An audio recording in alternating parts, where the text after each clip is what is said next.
ça annonce son arrivée. Donc tout ce que vous voyez actuellement qui se passe dans le monde, bizarre, que vous-même vous ne comprenez pas. Aujourd'hui, quel exemple je peux vous donner? Le léviathanisme, les gens qui sont là comme ça, puis on les voit se soulever seuls. Hein? Des gens qui marchent dans l'air, hein? Qui s'envolent ou je ne sais trop quoi. Ou bien des gens qui font des tours de magie que vous-même vous n'avez jamais vu. Ce genre de choses, c'est l'iniquité. Et ça annonce l'arrivée. D'ailleurs, même aujourd'hui, on parle encore du mariage homosexuel. Ça, c'est contre nature. Dieu n'aime pas ça, mais les gens le font. Et on parle de quoi encore aujourd'hui? Ils ont légalisé même les rapports sexuels entre hommes et les hommes et les animaux. Ça a été légalisé. Mais tout ça là, c'est ce que Dieu n'aime pas que les hommes le font. Mais c'est l'iniquité là, ça dit que ça là, on doit voir ça d'abord, avant que lui n'arrive là. Le monde doit montrer, c'est-à-dire ses adeptes doivent montrer le péché à outrance. C'est ça qui annonce son arrivée, mes frères et mes sœurs. C'est ça qui annonce son arrivée. Donc, pour le moment, il n'est pas encore sorti, il n'est pas venu, mais tout ce qui le concerne, tout ce qui est péché, tout ce qui est contre Dieu, c'est ce que nous voyons. Ah, mais c'est ça qui annonce son arrivée. On va lire le verset 8. Le verset 8 dit, et alors paraîtra l'impie. Donc quand le monde sera rempli de tout ça là, hein, vous comprenez? Alors paraîtra l'impie que le Seigneur Jésus détruira par le souffle de sa bouche. Ça, quand je lis chaque fois, ça me fait sourire un peu. Et qu'il anéantira par l'éclat de son avènement. On dit, c'est après tout ce que j'ai cité là, tout ce que je viens de dire, que l'impie va paraître. Vous comprenez?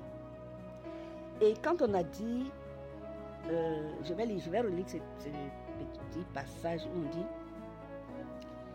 le mystère de l'ennemi. Il faut seulement que celui qui le retient ait encore disparu. Donc il y a quelqu'un, ici c'est quelqu'un, quand on dit celui-là, c'est quelqu'un, c'est une personne. Donc, il faut que cette personne qui le retienne ait disparu. Mais cette personne-là, c'est qui? Il y a des doctrines, beaucoup de religions disent que... Il y en a qui disent que c'est l'Église. Il y en a qui disent que c'est le Saint-Esprit, etc. Ça, ce sont de bonnes réponses. Hein. Mais la parole de Dieu dit quoi? Celui. On ne va pas dire celle. Hein. Ici, c'est l'Église, on va dire celle. Mais on dit que celui qui le retient. Donc c'est le Saint-Esprit, le consolateur que le Seigneur nous a envoyé, qui est avec nous ici. Donc c'est quand celui qui le retient, quand le Saint-Esprit là, va disparaître, c'est là que le cher monsieur entre Christ, il fera son apparition. C'est là qu'il va sortir. Vous comprenez? Vous voyez? C'est pour ça que ça fatigue beaucoup les gens. Quand on travaille sur ça, on se dit, mais il y a des moments quand tu lis, tu as comme l'impression qu'il doit sortir d'abord. Et puis il y a des passages, quand tu lis, on a comme l'impression qu'il faut que le Saint-Esprit parte d'abord.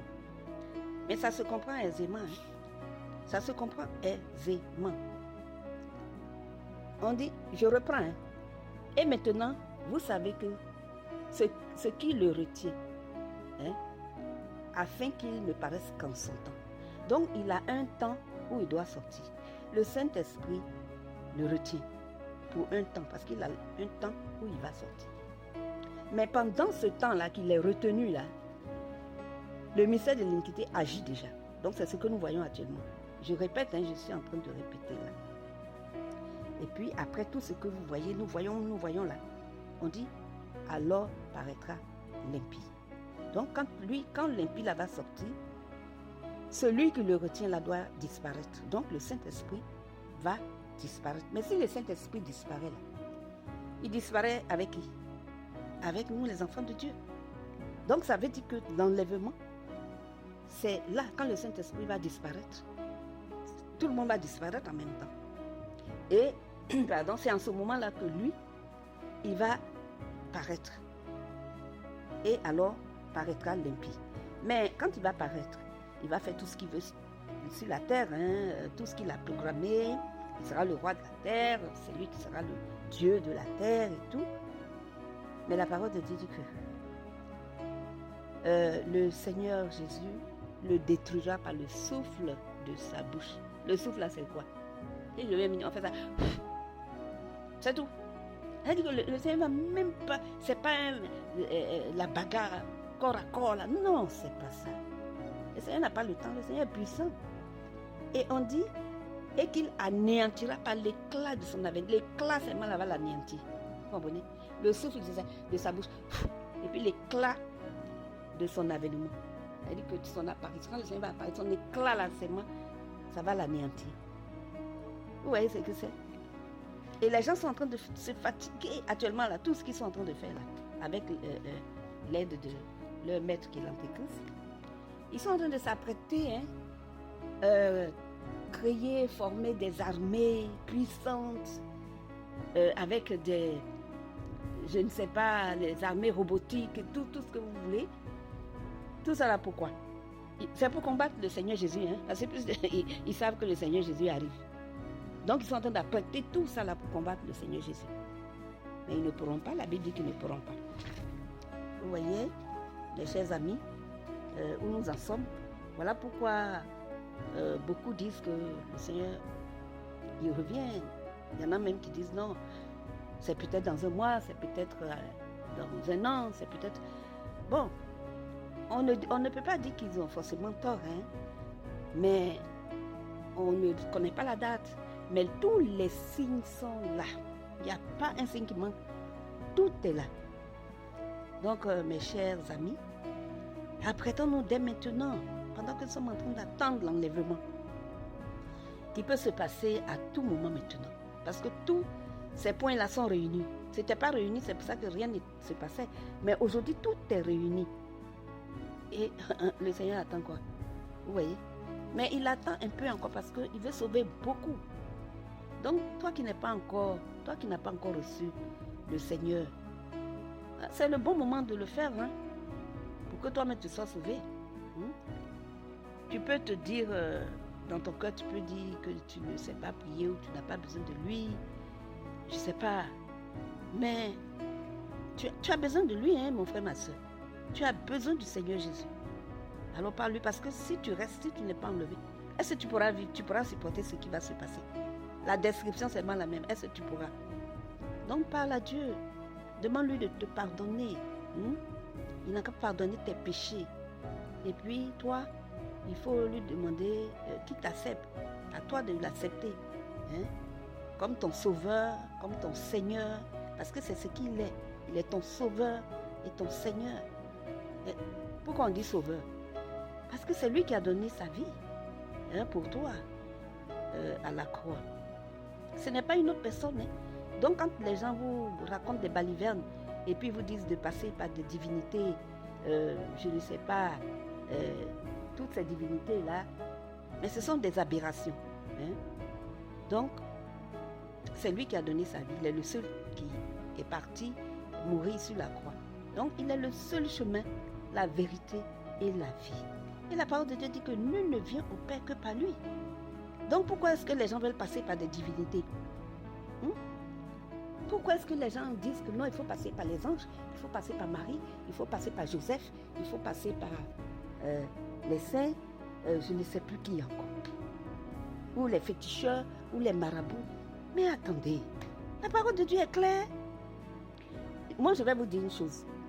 Celui qui refuse la parole de Dieu, on lui dit que la parole de Dieu dit, ce n'est pas moi, ce n'est pas telle personne, c'est la parole de Dieu qui dit, nul ne vient au Père que par moi. Ça, c'est Jésus qui parle. Il dit, je suis le chemin.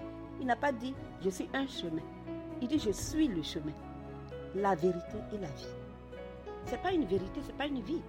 Il est la vérité, il est le chemin, la vérité et la vie. Et il dit, nul ne vient au Père que par moi. Donc, pour aller chez le Père, qui est Dieu, pour aller au ciel, tu ne peux pas passer par une autre personne si ce n'est Jésus. C'est lui qui est le pont. Mais pourquoi diantre que les gens veulent chercher d'autres ponts? Pourquoi diantre les gens veulent des divinités, des médiateurs inventés pour arriver à Dieu? Non, mais ça ne va pas. Nous avons tous cru en cela. Puisque moi-même qui vous parle, mes parents sont catholiques, ils le sont jusqu'à aujourd'hui. Et puis moi-même aussi, je l'étais. Mais j'ai découvert la vérité.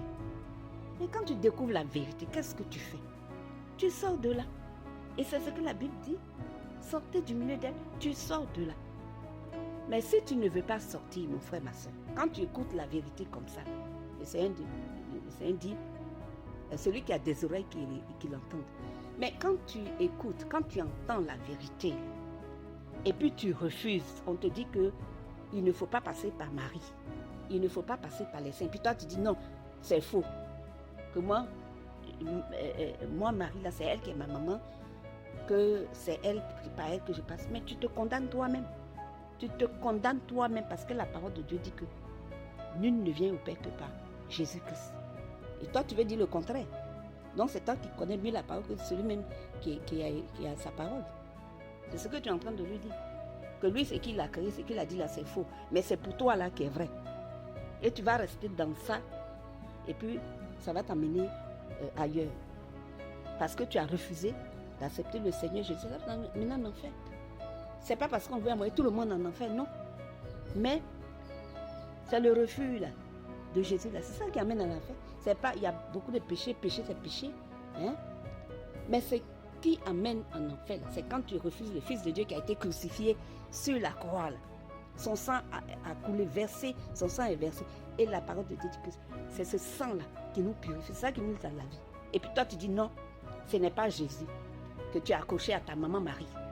Qui t'a dit même que c'est ta maman Marie? Qui t'a dit? Tu as accroché à elle. Non, tu as accroché au Saint Joseph, Saint Pierre, tous les saints. Mais écoute, la parole de Dieu est claire. Hein? C'est nous les vivants là, c'est nous qui marchons avec le Seigneur là. C'est nous que la Bible appelle les saints. C'est nous qui sommes les saints.